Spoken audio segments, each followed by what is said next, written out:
Hey everybody, Jordan Arell here, and today I want to talk about how circumcision will end.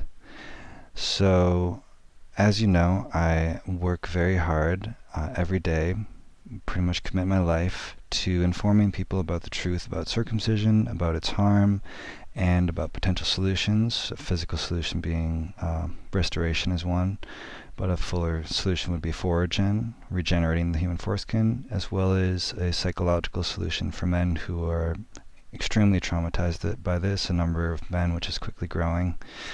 And I'm really passionate about developing help for those men, as my background is in psychology. But ultimately, the real solution is for circumcision to stop, and for people to understand the harm, and for it to ultimately be made illegal. And I'm talking mainly about the United States here because this is the only country where it's really still practiced to a large extent for supposed medical reasons or for cultural reasons, as opposed to religious in some other countries. And it's still done here in a medical setting at birth. So, how is it going to end? I really think that there's, one really major aspect of it, which is that it's going to become a public conversation, much like gay rights was back in 2012.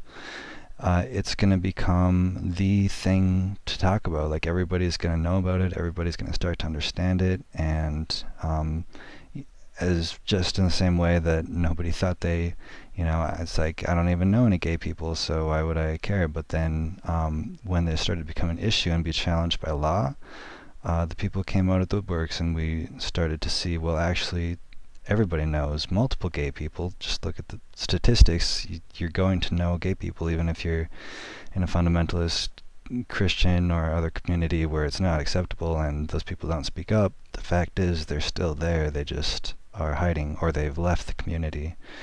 But the fact is, there are a lot of people who are upset about circumcision, and that number is rapidly growing. I believe I heard quite a while ago it was 1 in 10.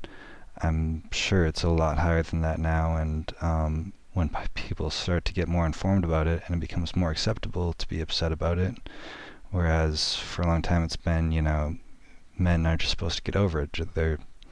There's only one acceptable feeling to have about being circumcised, which is that it's fine. And that's not true anymore. And very quickly, it's going to become the acceptable opinion, the normal opinion actually, that it's not okay that you are circumcised, that it's a form of genital mutilation. And as the tides start to turn and people start to voice this opinion, people start to know men who experience this and who are extremely upset about it. And as people start to have conversations about why genital cutting of infants is wrong, why it's a human rights violation, the functions of the foreskin, how absurd the myths are that it's cleaner, that some part of your body is inherently dirty and you can't just clean it in the shower, or that it's ugly, your natural anatomy is somehow inherently wrong. It's a cultural preference, and it's fucked to believe that part of your body is by nature there's anything wrong with it. It's body shaming, and it's not okay. And these memes, all of these memes that I'm spouting, are all things that I've heard before. None of this is original, and it's been building and building and building for the past at least 30 years. Intactivism has been sort of building this foundation, all of these websites, these organizations, these ideas, and this way of thinking, this way of seeing the world. And a lot of people have adopted those views. And it's reaching the tipping point now, and there's multiple things that can push it over the edge. Eric Klopper's talk, which is very hard to ignore, as you'll see when it comes out. American circumcision is leagues above anything else that has ever been produced on the subject, and there are so many more things. I just look around everywhere and I see it accelerating like crazy.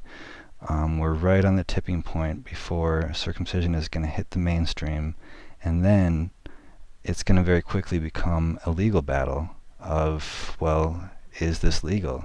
Can we sue over having had our genitals mutilated? Class action lawsuits, different things are going to start to come up, and that's going to, again, like gay rights, that's going to accelerate the conversation even more, because when it's something that's actionable and it's, well, are we going to say this is illegal and this is wrong or not, then people have to have a real conversation. They have to vote on it. They have to actually decide and have an opinion. And then they have to really seriously think about it and talk about it and say, well, what do you think? What's your experience? And very quickly, I think these opinions are going to start to come out and be very strong and be very popular because they're right. And there isn't really, you can't deny the trauma that this has caused men. You can't deny the functions of the foreskin. You can't deny so many aspects of it that are simply, clearly the truth. And you can't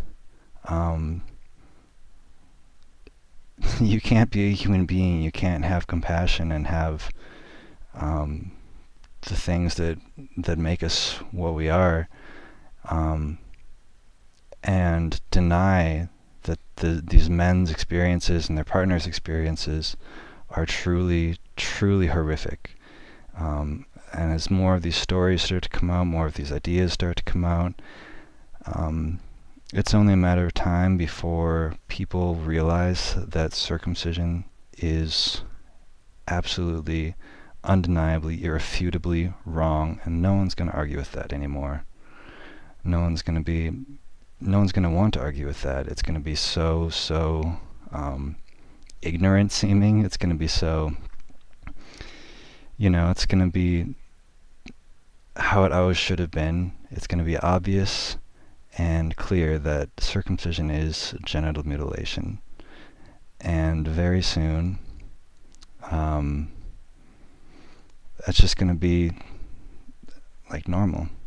And I'm really, really excited for that day, because then we're going to start to come to solutions, including ending circumcision, including getting therapeutic help for these men, and hopefully funding Foregen, which is going to take a lot. But if every man in America donated $1, Foregen would be funded. So to put it in that, from that perspective, it really, really isn't that much, guys. Like, we can do this. We can help these men. And very soon it's going to be obvious to everyone why they want to help these men, why they want to help themselves. So, yeah, thanks, guys. Thanks for watching. Leave a comment. If you have any questions, email me, jordan@foregen.org. Otherwise, I'll talk to you again tomorrow. Thanks for watching.